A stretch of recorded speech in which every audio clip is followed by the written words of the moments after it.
What's up, guys? Welcome to another episode of DevTalks podcast, where we talk about everything engineering and technology wise with your host Travian. In this video, Nvidia has made some news.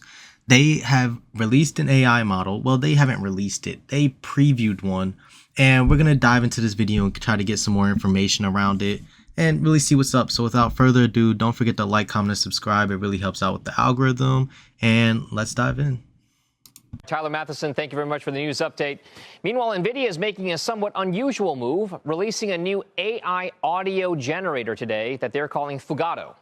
Deirdre Bosa joins us for today's Tech Check. And Dee, how does this move fit into the company's larger AI strategy? It's now a product and not just the infrastructure that goes into it.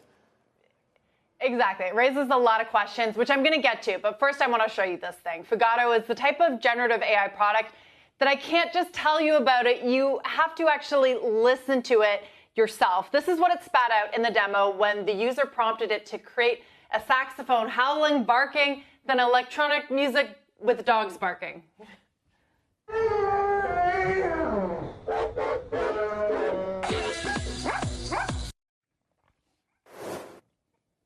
So that is a strange but entirely new, never heard before sound that is meant to bring new synthetic capabilities to music, film, and games. If you want to try it for yourself, though, you're out of luck. Nvidia has no plans to release this publicly, begging the question, why even do it in the first place? Nvidia is not known as a consumer product company, and there are plenty of other things that it can focus on, like the rollout of Blackwell.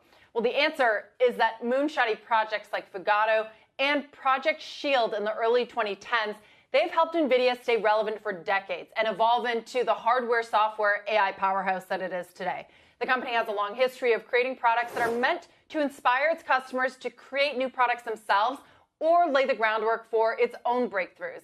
Take DGX. So, the first thing that I want to point out here is, one, that sound was horrible. I don't know why.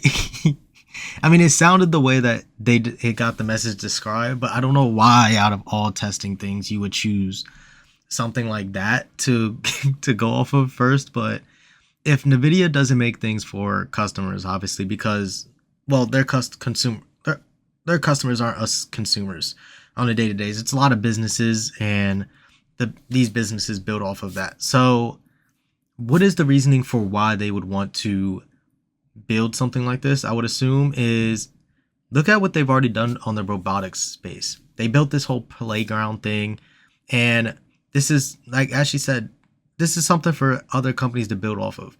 Companies like OpenAI, it would make sense for them to come out with an audio module that everybody can use. Everybody. That's what OpenAI does. They give it right to the consumers, and giving it out to consumers is very risky. We've seen this, how the risks were the past few years, ever since OpenAI was getting big and all these other models were released. We seen the crazy stuff people were doing with them and whatnot. Nvidia is not going to let that out. They're going to give them to other companies to build off of and just keep stacking and stacking and stacking on what they have to use. For instance, Nvidia has a thing, a playground thing for the robotics, and I believe Amazon is very tight niched in partners with using it. And all the Amazons, I just did a video on Amazon's new warehouse. The robots that are in that warehouse, I bet you were trained in NVIDIA's playground so that they would learn how to do their job.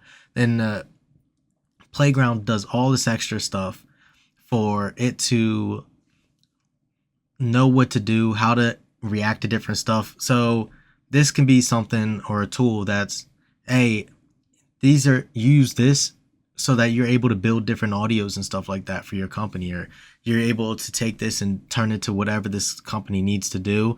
And they just set the groundwork for it. And these other companies that are partnered with them are going to be able to just continue to stack up on it and stack up against it. That's what I know from Nvidia.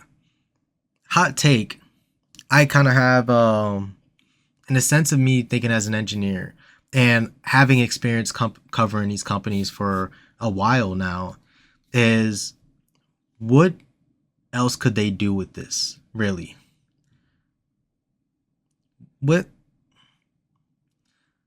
they have the same playground that teaches robots how to do different stuff. What if they wanted these robots to hear specific sounds as well in this training module in the playground so that they're able to react a specific way to certain sounds, or use the sound module to teach these robots to listen and react to different sounds or statements or things like that, and different ways that these sounds can be said, maybe in different languages and stuff, to be able to go, because this is the world that we're going to. People are going to want to talk to their robots. Yeah, we can talk to Siri, Alexa, and all them stuffs now. Maybe it'll be easy to do something like that, but we're thinking about Nvidia here. How can they incorporate their stuff into their own products? This isn't meant for us. Like, obviously, what they're doing isn't meant for us. They're never gonna give out to us. But this is used for something like that. If you think I'm crazy, let me know. But that's what I think that they are going to do with this particular product. I can't say anything else. That's what I think that they're most likely going to do with this new sound thing, this audio thing. I think they're playing around with audio so that they can train all their AI stuff and train them to different sounds. That's what I believe it. And they better not steal this. If they actually do, they will see me in court maybe. Say nah. But like, just thinking in my engineering brain, coming up with ideas, this is what I'm thinking. Like, just comment down below if you don't think so. But we cover this all the time, so we already know about what Nvidia does. If you stuck around for a while on this podcast, you know what Nvidia does. You know how they go about certain things, and we build off of this all the time. So let's continue without further ado, though. That's its supercomputer in a box for AI tasks. It was actually created in part from learnings from a Shield streaming box. It would get Nvidia familiar with supply chain management and software hardware integration, so critical to the modern day Nvidia. Jensen Huang recently spoke about this on a podcast with the ARM CEO Renee Haas. At the time, they say it was utterly unobvious that there was a market fit for this project field. It was my excuse to turn Nvidia into a systems company. Yeah. And people will ask me, the DGX1, which is the computer that changed everything. Right. Well, how did that come about? Well, DGX1 is just a very large shield. The computer that changed everything started as a set-top stop, and now DGX, of course, is a cornerstone of the NVIDIA ecosystem. These moonshots, though, Dom, they do become a little bit more complicated in the age of generative AI because, of course, these models have to be trained on something, usually someone else's creation or IP, that creates the potential for misuse. And this is something that NVIDIA acknowledges and says that's why there's no immediate plans to release it. But the point here, Dom, why we're even talking about this is that NVIDIA has this history of creating products. We don't even know what the end game is right now, but someone else could figure it out. NVIDIA itself could figure it out. But we are in the age of audio generative AI, and this is an interesting development. I mean, the balance sheet is there, right? We're talking about back and forth the most valuable company, publicly traded company in the world, rivaling Apple, Alphabet. There used to be talk of all of these companies doing these moonshot type experiments. How much more moonshot-ish could we see NVIDIA become? And does it go just beyond generative audio AI? They have something called the AI Playground where they test and experiment with a lot of these projects. They have hundreds of researchers around the world whose purpose is to just play around and create these things and hopefully inspire ideas for other companies. So I would say that we're likely to see a lot more. And it's interesting because no one really thinks of NVIDIA really as a consumer products company. But when I started digging into this, looking into the past, they had things like a hybrid gaming console that sort of laid the groundwork for the Nintendo Switch.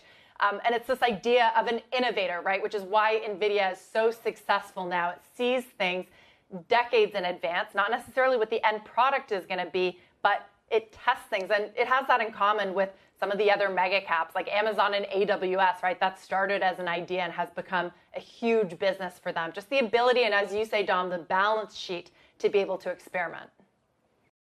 So that's pretty much it for there, but I want to build off of like how they help other companies, like how they said Nintendo with its Switch. You know what company would really benefit with Nvidia right now? Nvidia has been the best tech company in the last 2 years. Since I've been podcasting, they have been the best company out there. I don't think I put them in my top 5 going on last year. This year, they have been insane for all the stuff that they have done. The company that I'm thinking of that would help them a lot is Meta. And I say Meta for one particular reason. Orion's glasses. I believe the glasses, the AI glasses, the computer glasses where you could just see off of and do a bunch of things out of. Those glasses, with the amount of R&D, I know Meta wants to do most of it themselves. They already have Ray-Ban in on it and stuff for the designs and whatnot, but Nvidia is probably somebody who would really help speed up the process for that. And for them, like, they work on so much stuff, they'll probably find a way for that help them to get this cheaper, more comfortable, and a better way for that Meta is looking for, that Meta is decades out for. So there's a lot to really think about on how this is going to really shape out and all, but I'm really curious on who is going to use these AI models and where it's going to go from. It's not like I said, it's not more important for us. This is more like for other companies to see what they're doing besides that and how they're going to use it. I stand by on my training the robots clause for whatever it does, but what do you think that they're using this AI model for? Let me know in the comments down below and we'll go from there. Next thing, and I want to really say really quick, what else is left for them to do? I say that because if they already have the playground, like, you think about what companies do, they build products to enhance some of their other products sometimes.